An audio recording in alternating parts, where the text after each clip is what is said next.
agasimburwa n'ibyishimo.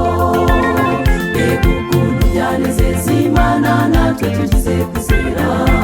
Umugore w'umushune mu kazi yagize yasobanukiwe ko akwiye kwibanira n'umuntu w'Imana, kandi arushaho gusobanukirwa ko Imana ishobora byose.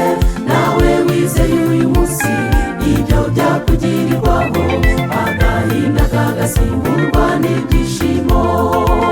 N'ukuri Imana dukorera ihora n'ibisubizo, kandi imbaraga zayo zo gukiza zirenze ibyo tutibwira.